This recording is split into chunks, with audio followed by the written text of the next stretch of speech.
नमस्कार, जी न्यूज पर बिलासपुर प्रदेश भर की तमाम ताजा तरीन खबरों के साथ इस वक्त मैं हूं जागृति। खबरों को बढ़ने से पहले आइए नजर डालते हैं आज के हेडलाइंस पर।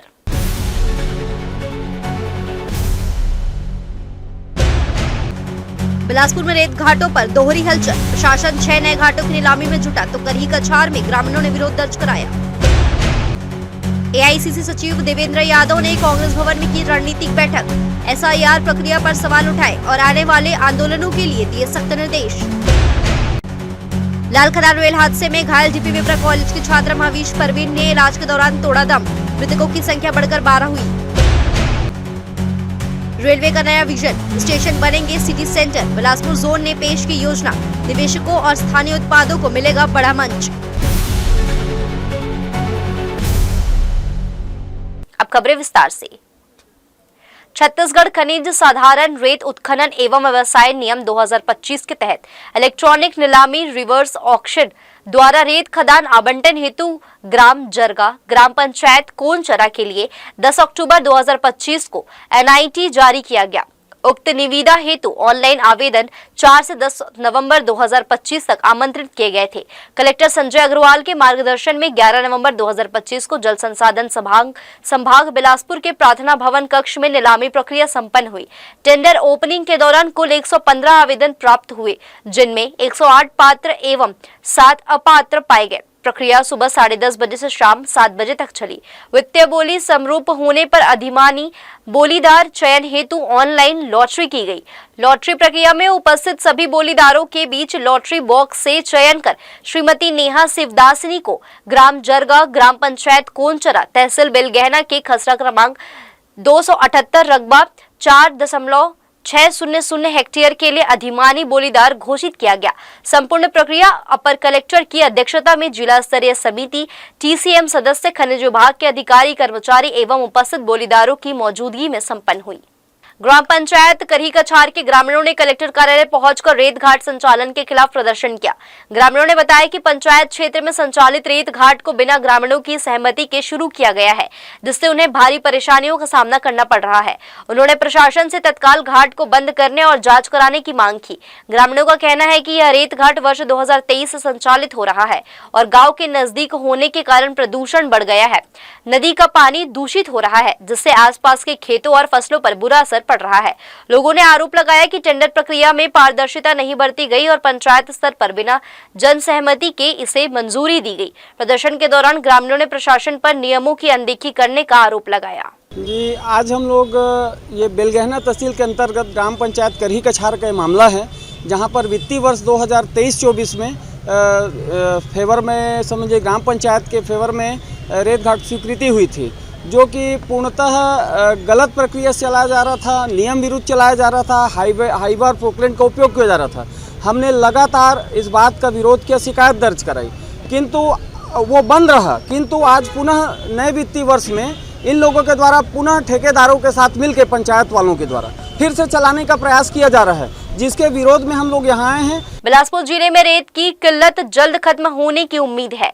जिला प्रशासन ने निर्माण कार्यों के बढ़ते दबाव और अवैध खनन पर नियंत्रण के लिए 6 नए रेत घाट खोलने की तैयारी शुरू कर दी है।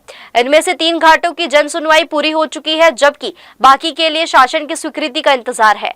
फिलहाल जिले में 5 स्वीकृत रेत घाट अमलडीहा, उदयबंद, लछनपुर, करही कछार और सोडा खुर्द संचालित है। इसके बावजूद निर्माण कार्यों में बढ़ती मांग के कारण रेत की कमी और अवैध उत्खनन की शिकायतें बनी हुई है। इसी को ध्यान में रखते हुए खनिज विभाग ने नई घाटों के संचालन की दिशा में कदम बढ़ाया है। नए घाटों में अरपा नदी का जरगा, निर्तूप और लोफंदी, जबकि शिवनाथ नदी पर कुकुर्दीकला, कछार और कुकुर्दीकला एक घाट प्रस्तावित है। इनमें से जरगा, निर्तू और कुकुर्दीकला घाटों को शासन की मंजूरी मिल चुकी है। निर्तू रेत घाट का टेंडर भी जारी कर दिया गया है, यानी यहां जल्द उत्खनन शुरू हो सकता है। जनसुनवाई पूरी होने के बाद बाकी 3 घाटों के लिए पर्यावरणीय स्वीकृति लेकर नीलामी प्रक्रिया पूरी की जाएगी। प्रशासन का दावा है कि नए घाट शुरू होने से रेत आपूर्ति सुधरेगी, दामों में स्थिरता आएगी और अवैध खनन पर प्रभावी नियंत्रण संभव होगा।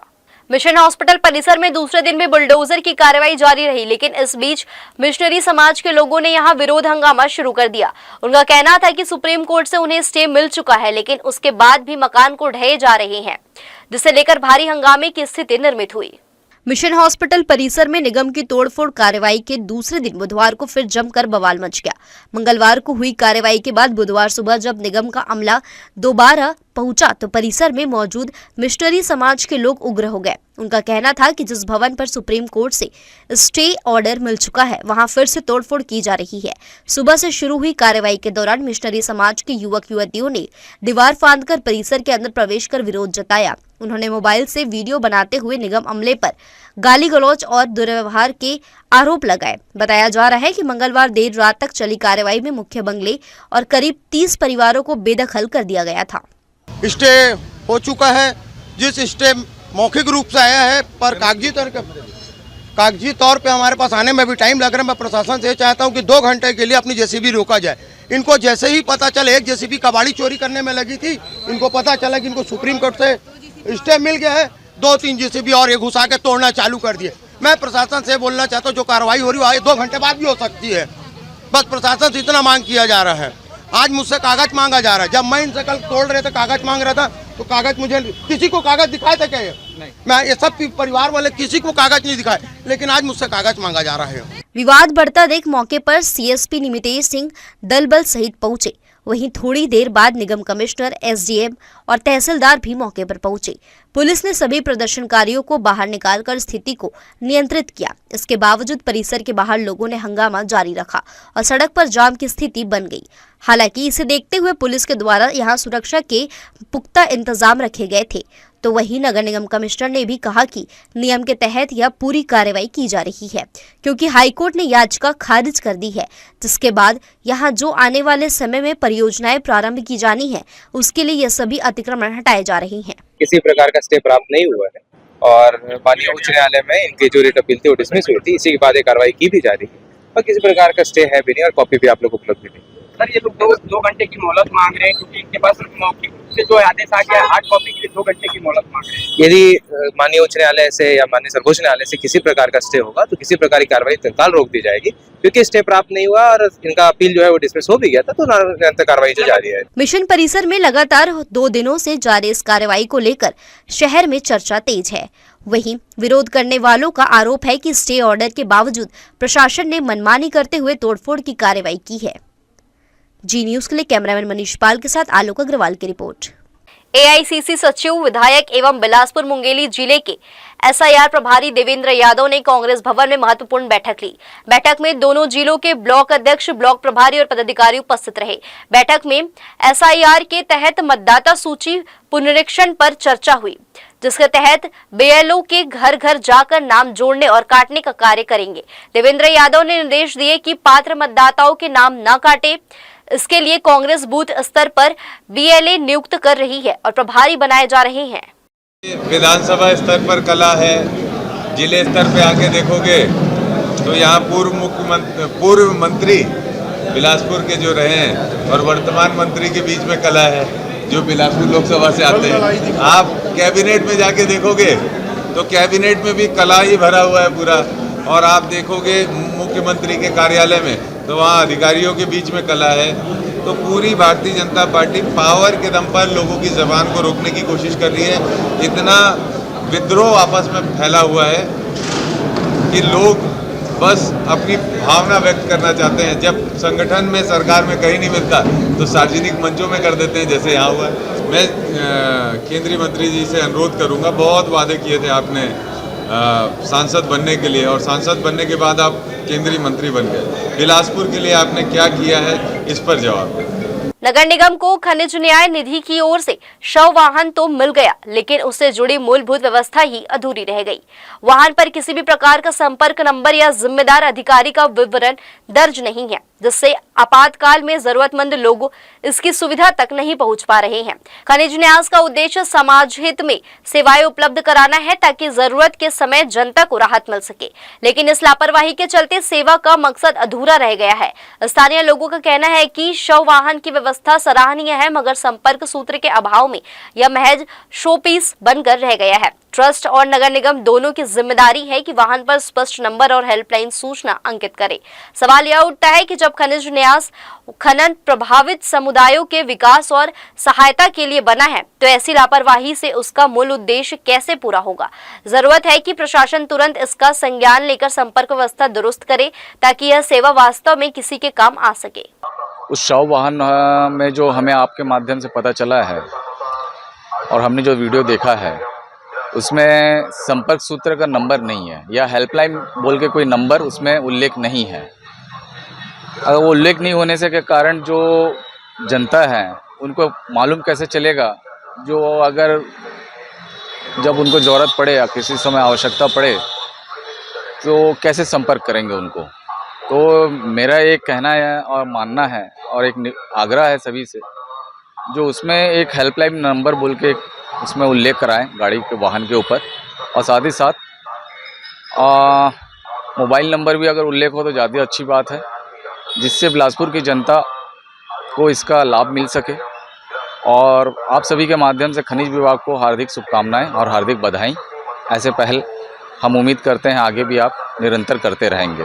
धन्यवाद। बरसात की समाप्ति के बाद राज्य भर में राष्ट्रीय राजमार्गों की मरम्मत का काम जोरों पर है। उप मुख्यमंत्री तथा लोक निर्माण मंत्री अरुण साव ने सभी सड़कों की मरम्मत का काम दिसंबर तक पूर्ण करने के निर्देश दिए हैं। लोक निर्माण विभाग के सचिव डॉक्टर कमलप्रीत सिंह ने राष्ट्रीय राजमार्ग परिक्षेत्र के अधिकारियों की बैठक लेकर प्रगतिरत मरम्मत, नई सड़कों और नवीन परियोजनाओं के कार्यों की समीक्षा की। प्रमुख अभियंता श्री वीके भट्टपहरी भी समीक्षा बैठक में शामिल हुए। लोक निर्माण विभाग के सचिव डॉक्टर कमलप्रीत सिंह ने बैठक में राष्ट्रीय राजमार्ग परिक्षेत्र के अधिकारियों से कहा कि बरसात के बाद अभी सड़क निर्माण और मरम्मत के कार्यों को गति देने का अच्छा समय है। इसका सदुपयोग करते हुए कार्यों को तेजी से आगे बढ़ाए और उन्हें पूर्ण गुणवत्ता के साथ समय सीमा में पूर्ण करे। राष्ट्रीय राजमार्ग परिक्षेत्र के अधिकारियों ने बैठक में बताया कि राज्य शासन के अधीन राष्ट्रीय राजमार्गों में 88 करोड़ 58 लाख रुपए की लागत के मरम्मत के 23 कार्य मंजूर किए गए हैं। इनमें से 71 करोड़ 49 लाख रुपए के कार्यों के लिए अनुबंध कर मरम्मत के कार्य प्रारंभ किए जा चुके हैं। वहीं राष्ट्रीय राजमार्ग क्रमांक 43 कटनी गुलमा मार्ग, राष्ट्रीय राजमार्ग क्रमांक 45 रतनपुर केंदा केवची मार्ग और राष्ट्रीय राजमार्ग क्रमांक 153 रायगढ़ सारंगगढ़ सरायपाली मार्ग के विभिन्न खंडों की मरम्मत के लिए अनुबंध की कार्रवाई पूर्ण कर ली गई है। शीघ्र ही इनके कार्यादेश भी जारी कर मरम्मत के काम शुरू किए जाएंगे। पीएम सूर्यघर बिजली योजना को गति देने के लिए कलेक्टर संजय अग्रवाल ने संबंधित स्टेक होल्डर्स की बैठक ली। उन्होंने बैठक में वेंडर्स, बैंक एवं बिजली अधिकारियों से चर्चा कर सामने आ रही दिक्कतों को नोट किया और इनके निराकरण का भरोसा दिया। मालूम हो कि बिलासपुर जिलों के इस योजना के लिए चालू वित्तीय वर्ष 24,000 सोलर पैनल लगाने का लक्ष्य मिला है। इसके विरुद्ध 4,000 ऑनलाइन आवेदन मिले हैं। इनमें आधे से ज्यादा आवेदकों के घरों में संयंत्र स्थापित हो चुके हैं।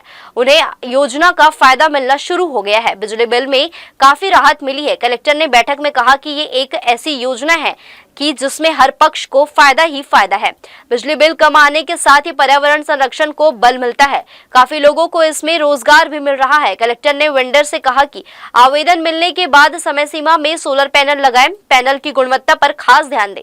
योजना की शुरुआत हुई है, सेवा की गुणवत्ता घटिया हुई तो लोग आगे चलकर इसे अपनाने में झिझक सकते हैं। केंद्रीय राज्य मंत्री तोखन साहू ने लौह पुरुष सरदार वल्लभ भाई पटेल की 150वीं जयंती के उपलक्ष्य में आयोजित यूनिटी मार्च का शुभारंभ रतनपुर से किया। उन्होंने इस अवसर पर आदि शक्ति मां महामाया के दर्शन कर पूजा अर्चना की और देश में एकता, अखंडता और भाईचारे के संदेश का आगे बढ़ाने का आह्वान किया। कार्यक्रम में नगर पंचायत अध्यक्ष लवकुश कश्यप, पूर्व जिला पंचायत अध्यक्ष अरुण सिंह, पूर्व नगर पंचायत अध्यक्ष घनश्याम रात्रे और ग्रामीण अध्यक्ष मोहित जायसवाल सहित कई जनप्रतिनिधि और सामाजिक कार्यकर्ता मौजूद रहे।